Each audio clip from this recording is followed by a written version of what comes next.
വിശുദ്ധ അമ്മക്കും തിരുക്കുമാരനും ഒരായിരം നന്ദി. എൻ്റെ പേര് ജോഷ്മ. ഞാൻ എറണാകുളം ജില്ലയിലെ ചെറായിൽ നിന്ന് വരുന്നു.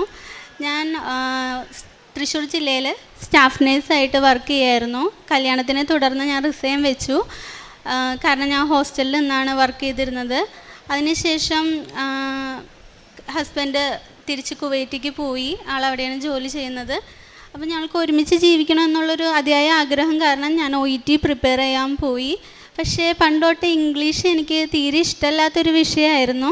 അതുകൊണ്ട് തന്നെ OET ക്ലാസ്സിൽ ഒട്ടും പെർഫോം ചെയ്യാൻ എനിക്ക് പറ്റിയിരുന്നില്ല.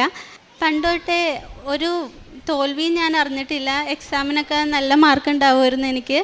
അതുപോലെ ഒറ്റ സപ്ലിയും എനിക്കിതുവരെ വന്നിട്ടില്ല. അതുകൊണ്ട് തന്നെ ഈ OET ക്ലാസ്സിലെ ഈ ബാക്കോട്ടുള്ളൊരവസ്ഥ എനിക്ക് ഒട്ടും അക്സെപ്റ്റ് ചെയ്യാൻ പറ്റുന്നുണ്ടായിരുന്നില്ല. എക്സാമിന് മുന്നേ മാതാവിനെ വന്ന് കണ്ട് അനുഗ്രഹം വാങ്ങിച്ചു പോകാനാണ് അമ്മയുടെ കൂടെ ഞാൻ വന്നത്. പക്ഷേ വന്ന വഴിയിൽ എനിക്കും ഉടമ്പടി എടുക്കണമെന്നുള്ളൊരു അതിയായ ആഗ്രഹം വന്നു. ഞാൻ അമ്മനോട് പറഞ്ഞു ഞാനും ഉടമ്പടി എടുക്കാൻ പോവാം. അപ്പോൾ അമ്മ പറഞ്ഞു എടുക്കണതൊക്കെ കൊള്ളാം, പക്ഷേ കറക്റ്റായിട്ട് കാര്യങ്ങളും പ്രാർത്ഥനകളും ചെയ്യുമെങ്കിൽ മാത്രം നീ എടുത്താൽ മതി. അമ്മ പ്രാർത്ഥിക്കണത് ഞാൻ കണ്ടിട്ടുണ്ട്. അപ്പോൾ ഞാൻ മനസ്സിൽ വിചാരിക്കും ഇതൊക്കെ എങ്ങനെ സാധിക്കണം, ഇത്ര നേരമൊക്കെ ഇരുന്ന് പ്രാർത്ഥിക്കാൻ. പക്ഷേ ഒരു വിശ്വാസത്തിൻ്റെ പുറത്ത് ഞാനും ഉടമ്പടി എടുത്തു. OET പ്രിപ്പയർ ചെയ്യണതിൻ്റെ ഇടയിൽ തന്നെ എനിക്ക് കുവൈറ്റ് MOHൻ്റെ ഒരു ഡയറക്റ്റ് ഇൻ്റർവ്യൂ ഓൺലൈൻ വഴി അറ്റൻഡ് ചെയ്യാൻ സാധിച്ചു. അപ്പോൾ അന്നത് ഇൻ്റർവ്യൂ വന്നത് കാഷ്വാലിറ്റിയിലോട്ടുള്ളതായിരുന്നു. എനിക്ക് എക്സ്പീരിയൻസ് ഓപ്പറേഷൻ തിയേറ്ററിലായിരുന്നു. ഞാൻ അങ്ങോട്ട് റിക്വസ്റ്റ് ചെയ്യാൻ നിൽക്കുമായിരുന്നു എനിക്ക് ഓപ്പറേഷൻ തിയേറ്ററിലോട്ടുള്ള ഇൻ്റർവ്യൂ തരാൻ പറ്റുമോയെന്ന്. പക്ഷേ ഞാൻ ചോദിക്കുന്നതിന് മുന്നേ തന്നെ അവരെനിക്ക് ഇങ്ങോട്ട് പറഞ്ഞു ഇത് കാഷ്വാലിറ്റിയിലോട്ടുള്ള ഇൻ്റർവ്യൂ ആണ്, അതുകൊണ്ട് ഓപ്പറേഷൻ തിയേറ്ററിലോട്ടുള്ള ഇൻ്റർവ്യൂവിൽ നീ അറ്റൻഡ് ചെയ്താൽ മതി. ഞാൻ അത് ഹസ്ബൻഡിനോട് പറഞ്ഞപ്പോൾ ആൾ പറഞ്ഞു നീ അത് ഇനി നോക്കണ്ട, അവരത് നിന്നെ ഒഴിവാക്കിയതായിരിക്കുള്ളൂ എന്ന് പറഞ്ഞു. പക്ഷേ 1.5 ആഴ്ചയ്ക്ക് ശേഷം വീണ്ടും ഒരു ഇൻ്റർവ്യൂ വന്നു. അന്ന് ഞാൻ പ്രാർത്ഥിച്ച് ഉടമ്പടി ഉപ്പും തൈലൊക്കെ ഇരിക്കുന്ന ചെയറിൻ്റെ അടിയിലൊക്കെ ഉപ്പൊക്കെ ഇട്ട് ഞാൻ പ്രാർത്ഥിച്ചാണ് ഞാൻ ഇൻ്റർവ്യൂവിന് ഇരുന്നത്. ചോദിച്ചതിനൊക്കെ ഞാൻ മാക്സിമം ഉത്തരവൊക്കെ പറഞ്ഞു. അത് കഴിഞ്ഞൊരു 3 ആഴ്ച കഴിഞ്ഞപ്പോൾ വീണ്ടും ഇൻ്റർവ്യൂ ഷെഡ്യൂൾ ചെയ്തേക്കണ കണ്ടു. അപ്പോൾ ഞാൻ സെക്കൻഡ് ഇൻ്റർവ്യൂവിൽ ചോദിച്ച ക്വസ്റ്റ്യൻസ് ഒന്നുകൂടെ പ്രിപ്പയർ ചെയ്യാനായിട്ട് നോക്കിയപ്പോഴാണ് ഞാൻ വേണ്ട രീതിയിൽ അത്ര നന്നായിട്ടല്ല ഞാൻ പെർഫോം ചെയ്തിരുന്നത്.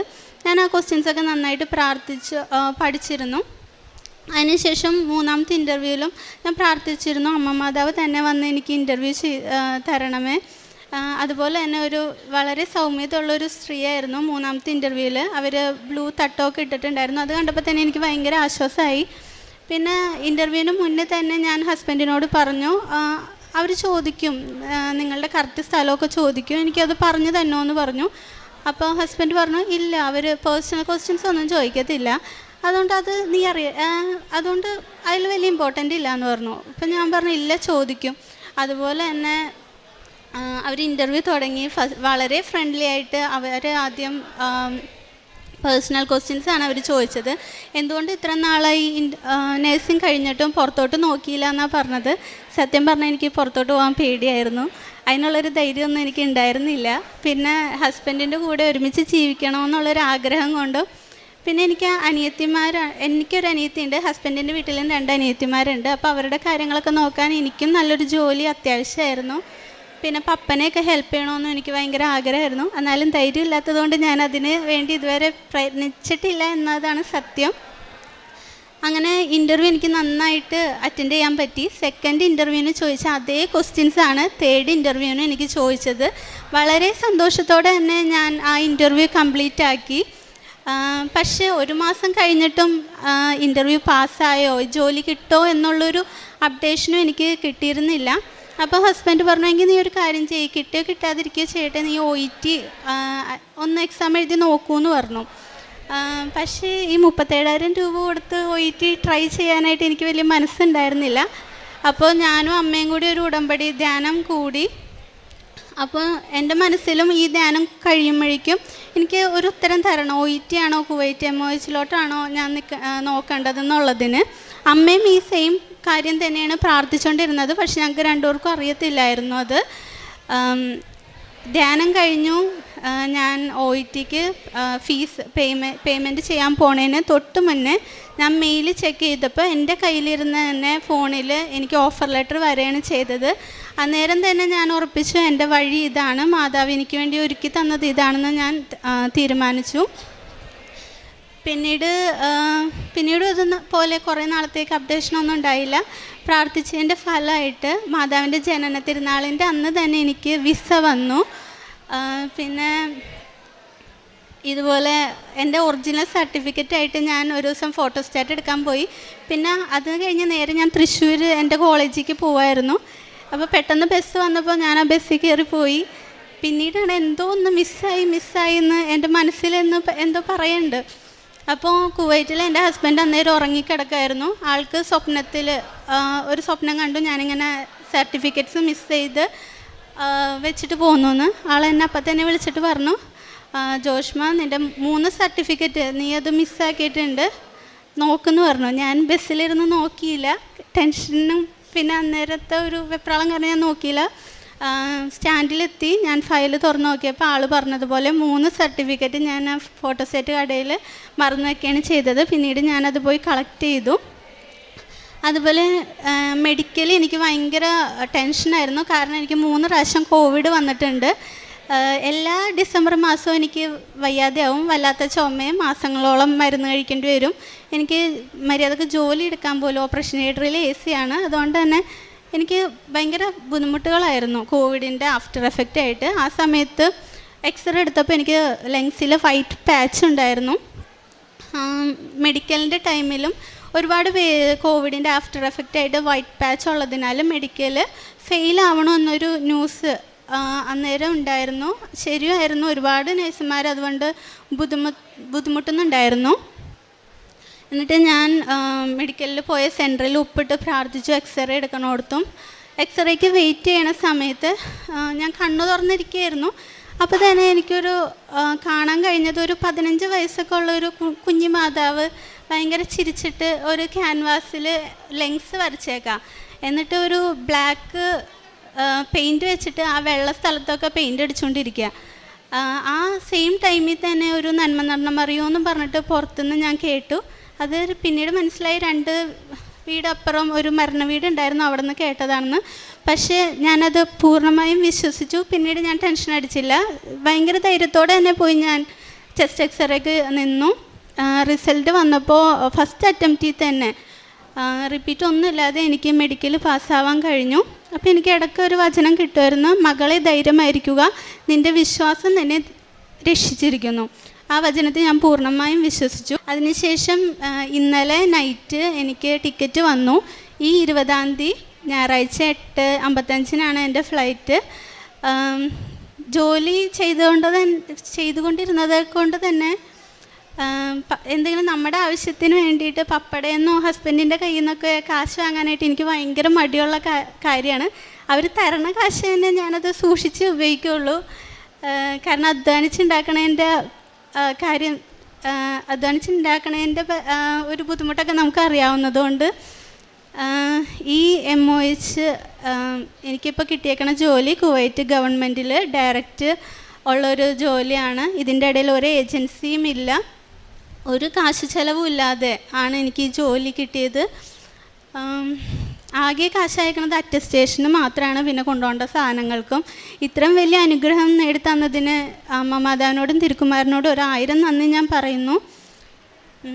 പിന്നെ അടുത്തതായിട്ട് പറയാനുള്ളത്, എൻ്റെ വീട്ടിൽ ഗേറ്റും മതിലൊന്നുമില്ല. അതുകൊണ്ട് തന്നെ ഗ്രാമപ്രദേശമായതുകൊണ്ട് തന്നെ കുറേ പട്ടികളുടെ ശല്യം ഉണ്ടാവും. രാവിലെ വാതിൽ തുറന്ന് നോക്കുമ്പോൾ കാണുന്നത് വരാന്തയിൽ പട്ടികളുടെ ബ്ലഡ് കട്ട പിടിച്ച് കിടക്കണതും ചെളിയും അതുപോലെ അവർ യൂറിനേറ്റ് ചെയ്തിട്ടേക്കണതൊക്കെ ആയിരിക്കുള്ളൂ കാണുന്നത്. ഇത് കണ്ട് രാവിലെ തന്നെ എണീക്കണത് ഒരു സുഖമുള്ള പരിപാടിയല്ല. എന്നാലും ഉടമ്പടി എടുത്തതിന് ശേഷം മനസ്സിലിരുന്ന് ആരോ പറയുന്നു, ഉപ്പിട്ട് പ്രാർത്ഥിക്ക്, വിശ്വാസ പ്രമാണം ചൊല്ലി പ്രാർത്ഥിക്കുന്നു. പക്ഷേ എൻ്റെ ഉടമ്പടിയിൽ എനിക്കതിനുള്ളൊരു യോഗ്യത ഉണ്ടോ എന്നുള്ളൊരു ചിന്ത എൻ്റെ മനസ്സിലുണ്ടായിരുന്നു. എന്നാലും വീണ്ടും ഇതേ ചിന്ത വന്നപ്പോൾ ഞാൻ അങ്ങനെ അമ്മനെയും കൂട്ടി പോയി ഉപ്പിട്ട് പ്രാർത്ഥിച്ചു. അത്ഭുതം എന്ന് പറയട്ടെ, അന്ന് മുതൽ ഇന്ന് വരെ അങ്ങനത്തെ ഒരു പ്രശ്നം ഉണ്ടായിട്ടേ ഇല്ല. രാത്രി രാത്രി പട്ടികൾ കടി പിടിക്കണ ഒച്ച കേൾക്കുക, രാവിലെ എണീക്കുമ്പോൾ മുറ്റം നിറയെ പട്ടികളുടെ കാൽപ്പാടുകളൊക്കെ ഉണ്ടാവും. പക്ഷേ വരാന്തയിലോട്ട് ഇതുവരെ പിന്നീട് ഒരിക്കലും അങ്ങനെ വന്നിട്ടില്ല. അതുപോലെ എൻ്റെ ഹസ്ബൻഡിൻ്റെ അമ്മക്ക് ഹെവി ബ്ലീഡിങ് ആയിട്ട് ഭയങ്കര പെയിൻഫുള്ളും ആയിരുന്നു. ഞങ്ങൾ ഡോക്ടറെ കൺസൾട്ട് ചെയ്തപ്പോൾ ഡോക്ടർ പറഞ്ഞത് യൂട്രസിൽ ഫൈബ്രോയിഡ് ഉണ്ടാവും, സ്കാൻ ചെയ്യണമെന്നാണ്. സ്കാൻ ചെയ്ത് കഴിഞ്ഞപ്പോൾ അറിയാൻ കഴിഞ്ഞത് യൂട്രസിൻ്റെ വാളിന് കട്ടി കൂടുതലാണ്, അഡിനോമയോസിസ് എന്ന് പറയുന്ന ഒരു ഡിസീസ് ആവാൻ സാധ്യതയുണ്ടെന്ന് പറഞ്ഞു. ബയോപ്സി വിടണമെന്നും പറഞ്ഞു. അമ്മച്ചിനോട് പലരും പറഞ്ഞു യൂട്രസ് റിമൂവ് ചെയ്യേണ്ടി വരും. അതേ തുടർന്ന് ആൾ ഭയങ്കര ടെൻഷനിലായിരുന്നു. ഞങ്ങൾ ഉടമ്പടി എണ്ണ വയറ്റിൽ പുരട്ടി പ്രാർത്ഥിച്ചു, ഉപ്പ് ഉപയോഗിച്ചു. അതിൻ്റെ ഫലമായിട്ട് ബയോപ്സി റിസൾട്ട് വന്നപ്പോൾ ഒരു പ്രശ്നവും ഉണ്ടായിരുന്നില്ല. പിന്നീട് ബ്ലഡ് കുറച്ച് കുറവായിരുന്നു. അതിനുള്ളൊരു മരുന്നല്ലാതെ ഈ അസുഖത്തിന് വേണ്ടിയിട്ട് പിന്നീട് ഒരു മരുന്നും കൊടുത്തിട്ടില്ല. അമ്മച്ചി ഇപ്പോൾ ഉടമ്പടി പുതുക്കാനായിട്ട് കയറിയേക്കാണ്. അതുകൊണ്ട് അമ്മച്ചിയുടെ സാക്ഷ്യം ഞാൻ പറയാണ്. പിന്നെ വേറെയും കുറേ സാക്ഷ്യങ്ങളുണ്ട്. എൻ്റെ ജീവിതത്തിൽ ഒരുപാട് അനുഗ്രഹങ്ങൾ തന്നു. പക്ഷേ അവരൊന്നും എൻ്റെ കൂടെ ഇല്ലാത്തതുകൊണ്ട് ഞാൻ ആ സാക്ഷ്യങ്ങളൊന്നും പറയുന്നില്ല. പിന്നെ കാരുണ്യ പ്രവൃത്തികൾ എന്ന് പറയുന്നത്, ഞാനൊരു ഓൾഡ് ഏജ് ഹോമിൽ പോയിരുന്നു. അവിടെ കുറേ അമ്മച്ചിമാരുണ്ട്. അവർക്ക് വേണ്ടതൊക്കെ ചെയ്തു കൊടുക്കും. മുടിയേരി കൊടുക്കും, നഖം വെട്ടി കൊടുക്കും. അവിടെ ചെന്നിട്ട് എന്താണ് അവർക്ക് ആവശ്യം ഞാനതൊക്കെ ചെയ്തു കൊടുക്കുമായിരുന്നു. പിന്നെ അവർക്ക് വേണ്ട ചെറിയ ചെറിയ കാര്യങ്ങളൊക്കെ വന്ന് പറയും. അപ്പോൾ എന്നെക്കൊണ്ട് പറ്റണ പോലെ ഞാനതൊക്കെ ചെയ്തു കൊടുക്കും. പിന്നെ അവർക്ക് കാശും ഒന്നുമല്ല അവരുടെ ആവശ്യം. അവർ പറയണത് കുറച്ച് നേരം കേട്ടിരിക്കണം. അവർക്ക് പറയാൻ ഒരാൾ വേണം. അതൊക്കെയാണ് അവരുടെ ഏറ്റവും വലിയ സന്തോഷം. പിന്നെ ഇത്രയും വലിയ അനുഗ്രഹം അവസരം തന്നതിന് ആ കോൺവെൻറ്റിലത്തെ മദറിനും ഞാൻ നന്ദി പറയാണ്. പിന്നെ പ്രാർത്ഥനാ ജീവിതത്തിൽ എൻ്റെ വീട്ടിൽ നിന്ന് ഒരു 5 മിനിറ്റുള്ളൂ പള്ളിയിലോട്ട്. ഞാൻ പോകത്തില്ലായിരുന്നു. ഹോസ്റ്റലിൽ നിന്ന് വരുമ്പോൾ ആ ദിവസം ഉറങ്ങാൻ പറ്റുള്ളൂ എന്ന് പറഞ്ഞിട്ട് ഞാൻ കിടന്നുറങ്ങും. പക്ഷേ ഇപ്പോൾ അങ്ങനെയല്ല. ഒരു ദിവസം ഞാൻ ഉറങ്ങിപ്പോയാൽ എത്ര ദൂരെയാണെങ്കിലും ബസ് പിടിച്ച് ഞാൻ കുർബാന മുടക്കാതിരിക്കാൻ മാക്സിമം ശ്രമിക്കാറുണ്ട്. പിന്നെ പേഴ്സണൽ പ്രാർത്ഥനയൊന്നും പണ്ട് എനിക്ക് ഒട്ടും പറ്റില്ലായിരുന്നു. പക്ഷേ ഇപ്പോൾ പേഴ്സണൽ പ്രെയർ ഉണ്ട്, ബൈബിള് വായിക്കുന്നുണ്ട്. മാക്സിമം മുടക്കാതെ നോക്കുന്നുണ്ട്. എന്നാലും 2-3 പ്രാവശ്യമൊക്കെ മുടങ്ങിയിട്ടുണ്ട്. പിന്നെ എന്നെക്കൊണ്ട് പറ്റണ പോലെ, ഇപ്പം എനിക്ക് സാലറി ഒന്നുമില്ല, പക്ഷേ എന്നെക്കൊണ്ട് പറ്റണ പോലെ ഞാൻ മറ്റുള്ളവരെ ഹെൽപ്പ് ചെയ്യുമായിരുന്നു, കാശായിട്ടും സാധനങ്ങളൊക്കെ ആയിട്ട്. പക്ഷേ ഇനി എനിക്കൊരു നല്ല ജോലി കിട്ടി. ഞാൻ ഉറപ്പായിട്ടും പറയുന്ന എൻ്റെ സാലറിയിൽ നിന്ന് ഞാൻ ഒരു വിഹിതം പാവപ്പെട്ടവർക്ക് വേണ്ടി എന്തായാലും മാറ്റിവെക്കും. ഇത്രയും വലിയ അനുഗ്രഹം എനിക്ക് തന്ന കർത്താവിന്, അമ്മ മാതാവിന് 1000 നന്ദി.